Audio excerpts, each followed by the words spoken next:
Hello and welcome to Fish Fingers and Custard, Explosion Network's Doctor Who After Show, where we break down and discuss each and every episode of Doctor Who. Today we're discussing Season 2, Episode 3, The Well, directed by Amanda Brotchie, written by Russell T. Davies and Sharma Angel-Walfall. Synopsis: far in the future, on a tough, brutal planet, a devastated minor colony has only one survivor. To discover the truth, the Doctor and Belinda must face absolute terror. My name's Dylan Blight, and joining me, Ashley Hobley. Hey, John. Excited to be here to talk about that episode that was molto bene. I didn't get it. It's a reference to a reference made in this episode. Is it? Oh. Is it like a really old episode? Like,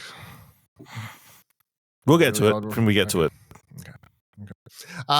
So this week's episode is a sequel episode to an episode of Doctor Who from 2008 episode, which was titled Midnight, back in David Tennant's era. In which David Tennant says molto bene. Right. I do not remember that part. So I was like, that's what he says at the end. And then Donna copies him and it freaks him out. Yeah. Okay. Because he says it, I don't know. He has the Italian streak that during that episode. Okay. Yeah, so it's sort of it's a well-loved episode. One of the scary episodes from I'd say one of the scary episodes in general. I think it's the general consensus. It was definitely a freaky episode. How did you feel about this episode? And then how did you feel about them doing a sequel? Russell T. Davies returning to a sequel to one of his episodes. Yeah, I thought it was a pretty good episode. Like, obviously, interesting world that we are revisiting, I guess, technically. But it feels like we're getting introduced as well for the first time. This crazy mind that they're mining this weird stuff, and then this idea of this entity that doesn't want someone to look behind her, and is telekinetically fucking everyone up who does look behind her. It doesn't want to be seen, that it's hiding behind somebody. And like it definitely is playing on the, sometimes you'll think you see something. And it's playing, like, there's a very common thing that everybody kind of is thinking does, and like it is playing on that, and like to the 10th degree, like taking it to the highest possible possibility, like stress level. I woke up the other morning in the middle of the night. Not like what I was talking about, the middle of the night. At home? I was recording at home. I woke up in the middle of the night at home the other night, and I did that thing where out of the corner of my eye, in my like half asleep days, I think my mind took the shape of I've got like these little hook things I hung over my door so I can hang like my work shirt on it and stuff, like that sort of thing.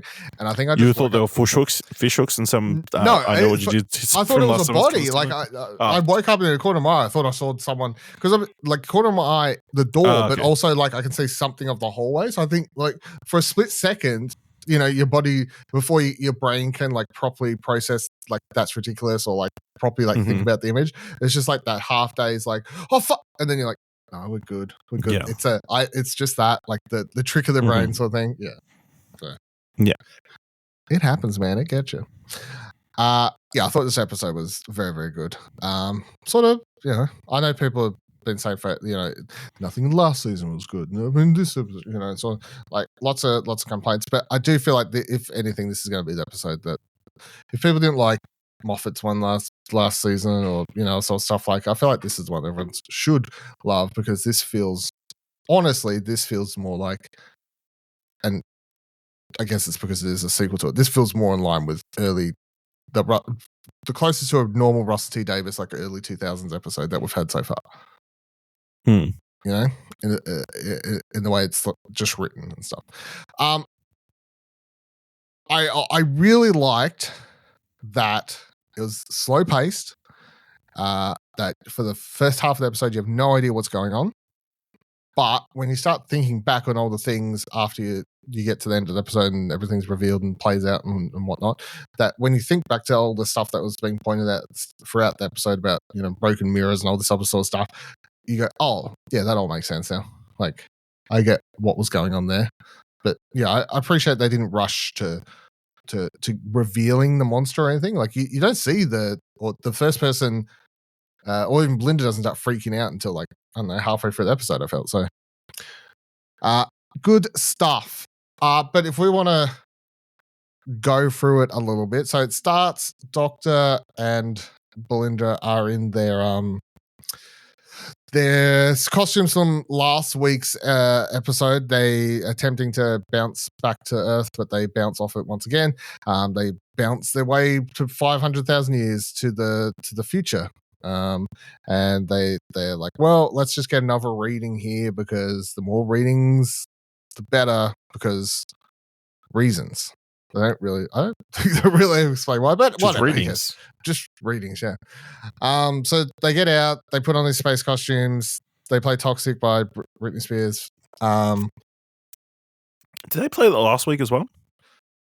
No. A little changing? No, they played something else. But it definitely wasn't the same song. Okay. Everyone's the same song. Maybe they're just playing a bunch of pop songs lately, which, yeah, fair enough. They get out, they're on this, like, I don't know, they drip into this line of platoon of people. Doctor uses psychic paper to psychic paper his way to being in charge of what's going on. After they jump out of the spaceship they were in, leaving the TARDIS behind, straining themselves on this planet. Yeah, that's true. Good point. Sorry. Jumping ahead. I'm going too fast. That's true. They're like, yeah, let's jump. And then, yeah, Belinda looks around like, oh my God. But they go anyway. Awkward timing to get out of the TARDIS to join that queue, just to get down there. Yeah, so then they're live on this planet. There are people there, and whoever's in charge is like, who are you? And Doctor shows psychic paper and then makes out like he's you get to see the proper sort of psychic paper use, which we haven't seen for a bit, or just the Doctor like faking his way through stuff like, pretend I don't know anything. Yeah. Pretend it's like, is this a test? Yes. So like, why is this? What are you doing? How long has this been happening? Yeah, like all the, which I don't think we've seen that sort of play with psychic paper for a while, which was a bit of fun. They then go into this facility. So apparently they're going down there to look for a survivor or see what happens. Yeah, so this mining colony, like, they lost contact with. Yeah. So they're going to see what's happened. Yeah, so see if there's any survivors there. They go in. They can only go in 6 at a time. In the elevator or something, yeah. In the elevator. There's some specific thing which comes back as well. But then they get in, they explore for a little bit. They spot all the mirrors are broken, creeping around. There's no signs of life at all until they get to this one room. And they find Hanno is sitting there in a chair in the middle of the room, cut up. Says that she had to kill her friend or something like that. She's also deaf, so which is. It offers up two interesting things, which is, I guess, that the line, the line that Belinda gets where, says that she doesn't know how to sign, and then she says, well, that's illegal where on my planet, which is, and says everyone should know it, and then she says yes, which I thought was a good little inclusivity fun poke there. But I guess also having her being deaf does come back to the whole like whispering, she can't hear later, the creature thing and all that sort of stuff. Also looked it up afterwards. The actress was deaf as well, so there you go.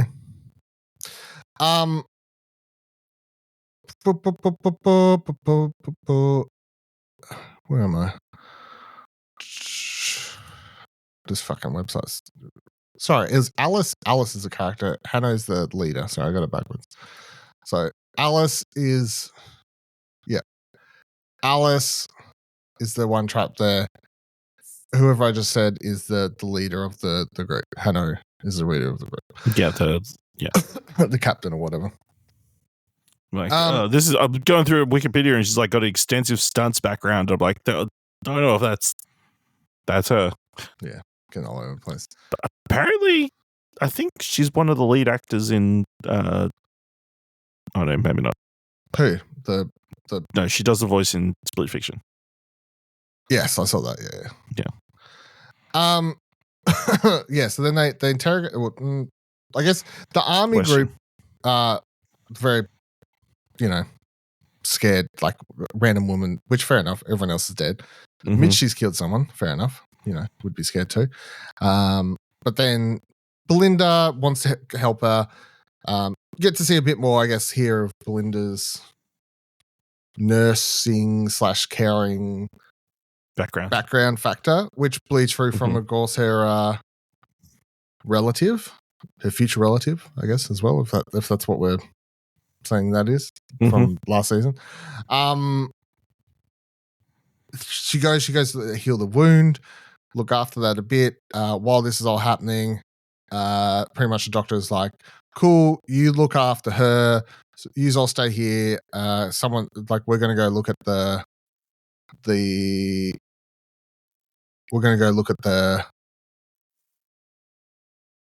cockpit. No, what they say, the main room. What they say? I can't remember. I can't remember, to be honest, at this point. They go look at the main room, and when they're the doctor, there's all these mentions. He starts saying stuff about Earth and whatever the hell else he's saying, and then says, all these people start saying, never heard of Earth. Yeah. Never heard of humans, never heard of Earth. Same thing starts happening to Belinda when she's talking to everyone over there. And this is nothing really to do with this episode, but the ongoing story. The overall story, which, the doctor earlier in the episode, kind of to shot down the idea of something happening to Earth. Humans dying to off. Belinda. And we know in Doctor Who lore, humans go on and spread throughout. They're the cockroaches of space. Pretty much, yeah. They're just they everywhere. Really are. They are. So when he said that earlier in the episode, I didn't think anything about it because I was just like, well, that's that's what we know from Doctor Who. We know that from Doctor Who. That's exactly what happens. So yeah, even I was when they were saying, oh, never heard of humans, never heard of Earth. I was like, that ain't right. Like, but it was so. It actually took me a second to click. For a split second, I was like, are they just like changing canon of like how humans go? And then I was like, oh wait, no, this is the story we're telling. Like, took me a second there to click onto it, which is so I do find that interesting because that means whatever is happening on Earth or has happened on Earth, it is already bled through. Like it's a thing that's, you know what I mean? Like it's the timeline. It's affecting the time, which means that if he goes back, I don't know, like when they're on that. Yeah, I don't know. Are they going any other point after whatever, after 2025? Yeah. Do people not know about the human race? Yeah. Yeah. So if they went to, yeah. And also, what are those people? Well, they're not humans. They're just human-like. Okay. Yeah, I don't know. I guess, yeah. I don't know.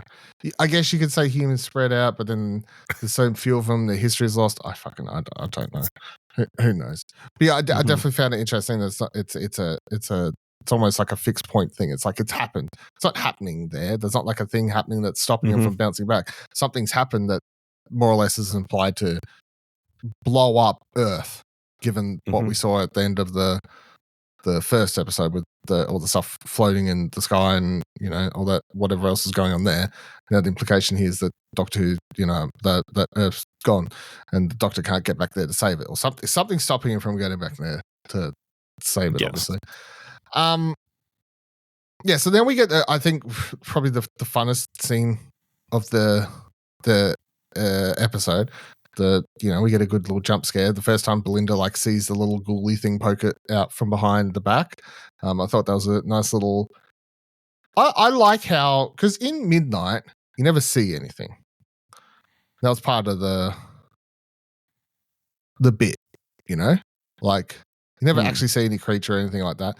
And in this, they basically do the same. Like you don't really see anything. Like I reckon I didn't go back, but I reckon if you freeze frame it, it's just a blur. It's just a blob thing. Like there's nothing there. Like it's just you're not meant to see much of anything, which is the whole point. But it's enough to make you go, "What the fuck was that?" You know? Yeah. Like, so I like the way they did that. Just not showing it, but showing enough that you see what they are seeing as well, which I thought was good.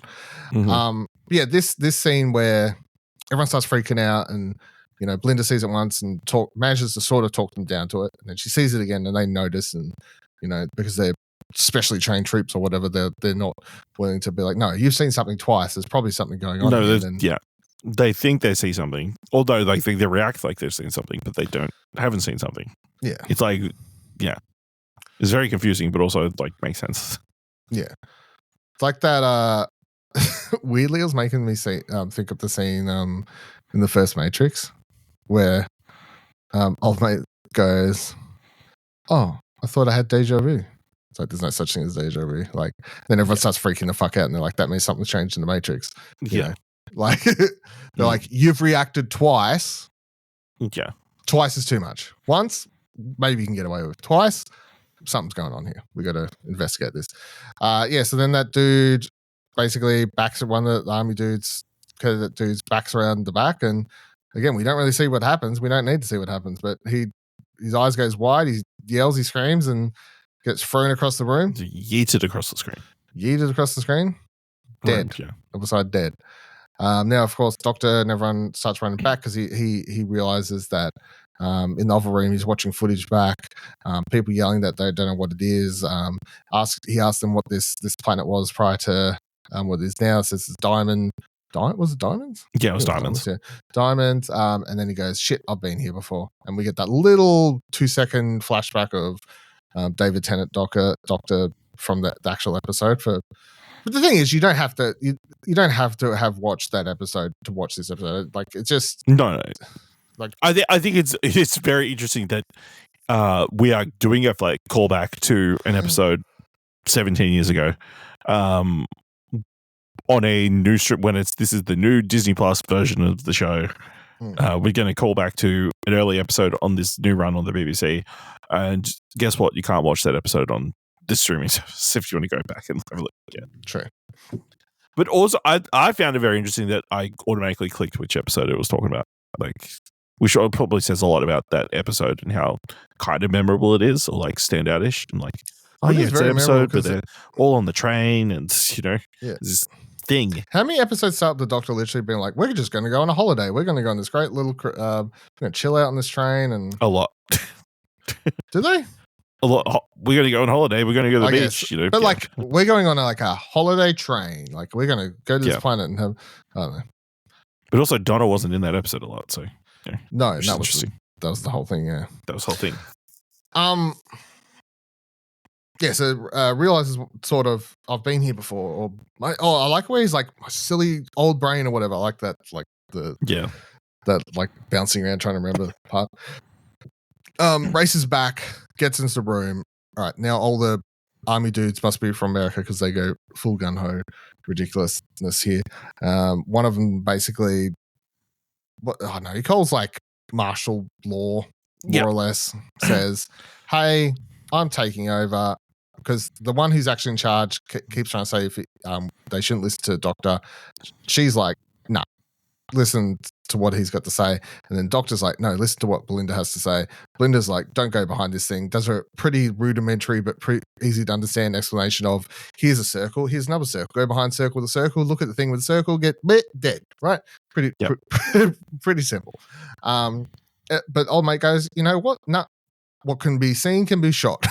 So let's go around. And what follows, I thought, was just a pretty fun scene of him walking around, people getting thrown across the room. She keeps him accidentally getting everybody killed. Pretty much gets everyone killed in the room.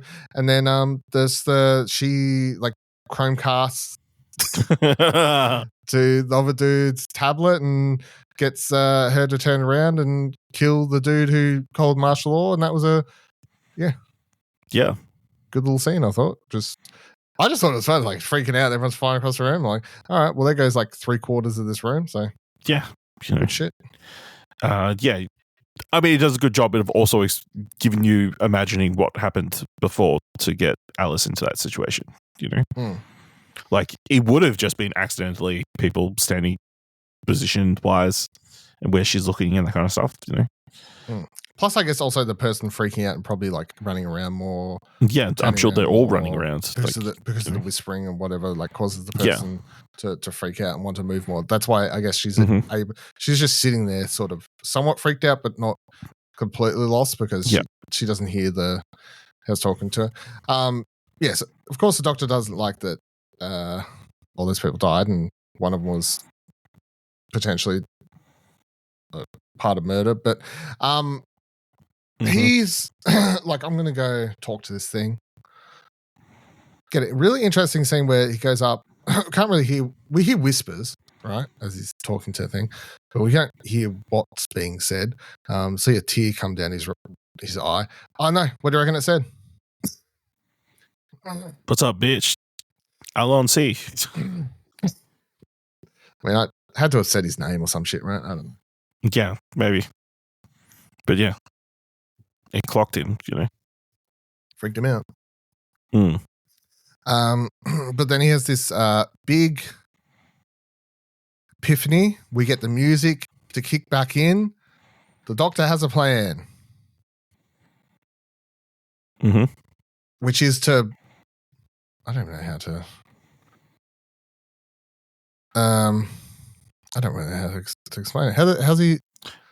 So because they're mining mercury, or like there's something to do with mercury. So he's like, shoot these 2 pipes, and the 2 pipes will spill mercury, and eventually we'll be able to see the reflection of whatever's behind Alice, which the entity does not want us to see, because that's why it destroyed all the mirrors throughout the entire base, or reflective surfaces. Yeah. So yeah, once its reflection is visible, it just kind of disappears, leaves her, and they all got to run. Yeah. Yeah. Which, so then they run, but then the Doctor like stops and is like, I want to see this thing, which I hated, to be honest. I was like, this is fucking good idea. You know. And it's implied they do see it for a split second, because then they like go, oh, and then they start running again. You know, like. Yeah, maybe. So I don't really know. Or maybe they didn't. I don't know. I was a bit confused, to be honest. That 15, 20 seconds there where he's like, I've got to stop and everything. I was like, can you see it? Like without it being attached, like would it show it? Is it crawling along the ground? But then it looks like they do see it, but then they don't. I was a bit confused for that sequence, if I'm being honest. They make it to the airlock. A couple of them get out. Now, I have seen people online point this out, which is very cool. Did you see this? Did you see this pointed out? Probably the smartest part of the episode, I thought. Probably not. To set up the end of the episode. When 3 of them get into the hatch here before, so the Doctor, the leader, what is the leader's name? Shaya. She's left with the Doctor and Belinda and someone else, I think. Yeah, one of the others, yeah. One of us. And 3 of them escape. Yes. But the door counter says 4. Oh. Yeah. So that's the little sneaky part there. Then the Doctor like clicks on that, oh no, we can't go. I think there's something here. Like I think the creature's back on to one of these. Wait, so does it mean there's 2 entities? Yeah, that's I think the implication. Or did Belinda just freaked out in the situation and got the other lady killed? No, because then you have to be like her. The Doctor's saying that, like the Doctor like freaked her out to the point that she was hearing voices that I don't know. You'd have to. I would just believe there's 2. That makes more sense to be honest. Yeah. So 1 escapes in the thing, and that's why it says 4, not 3. What was I saying? Yeah, so then they're all like trying to work out who has it. Do a bit of backwards and forth. Eventually, Belinda's like, "Yes, I'm hearing voices. It's on me. What are we going to do?" the captain is like, well, is these humans, these mysterious humans that you were talking about, their makeup similar to whatever us, I think she says, or whatever the hell they are, I can't remember. And he says yes. So he's like, well, a well-timed shot or someone who's really good at shooting, which I set up earlier in the episode when she shoots off some cabling or something. Yeah. And then she's like, I've been shooting since I was 2 years old, basically, or something like that. So she basically shoots right through her, sort of half kills her is how I took it, or something like that. Yep. But enough that they have the medical ability to safely save her, I guess. Yes. It's not exactly clear. The implication I got is she shot through her, hit the entity, but missed any vital organs or whatever, you know? Yeah. Enough that the entity leaves her, and then the thing they talk about earlier in the episode is that if you kill someone, which I guess that's why I'm like taking as she must be technically dead for at least a second, Belinda must be. Because then apparently the entity then goes to you. So then it goes straight to her, and she begins running. Belinda's on the ground dead, being looked after by the other person. She runs. Jumps into the well. She jumps into the well, which, honest, the first time I saw the well, I was like, that looks like the big old ditch that the devil ant thing came out of in David Tennant's time as well. Or the devil, just straight up, whatever it was. I don't know why I said ant, but yeah. Just the devil, wasn't it? Yeah, so then she falls backwards into the thing. Good on her, sacrifices herself. I don't know what the Doctor was going to do if he'd even managed to catch her. Like, you talk her down,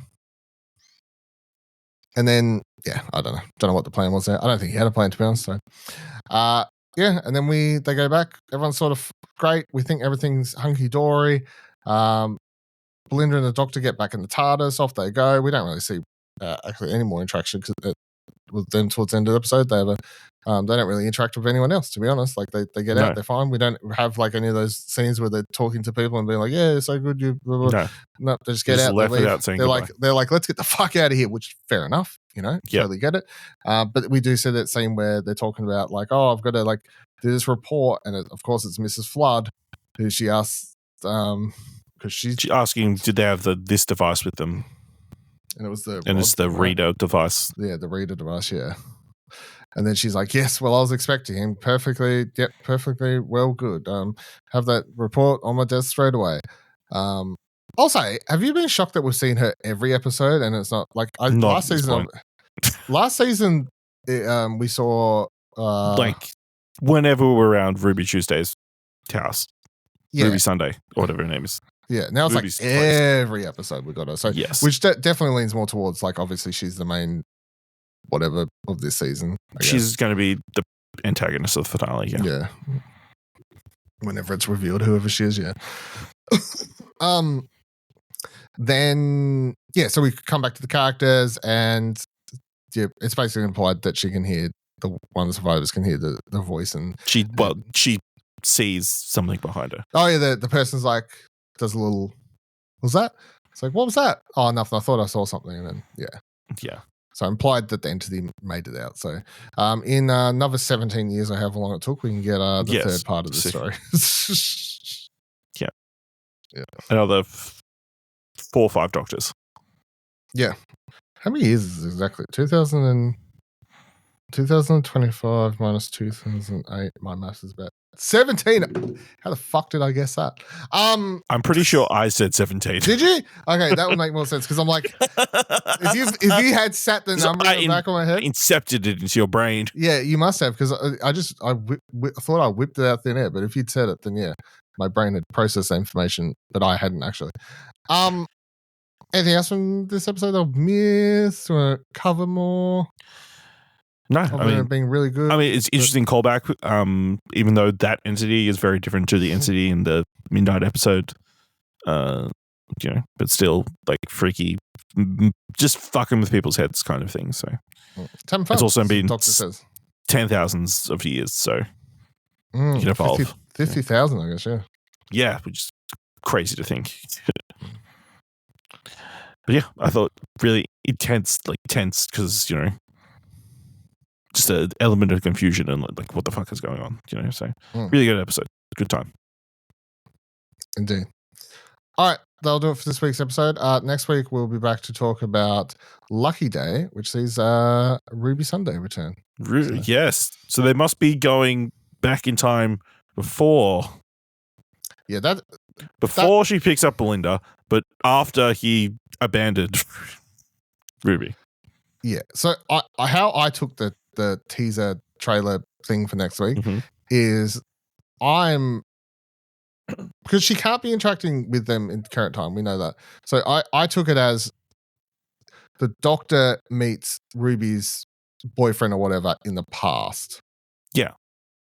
So before Belinda was taken at the start of the season. Yeah. Yeah. And then them interacting with him affects the future or something. I don't know. Whatever. I think based on the trailer, it's meant to be a more lighthearted, fun episode. After this week's episode was more dark and sinister, is how I basically looked at it, the thing. Yeah.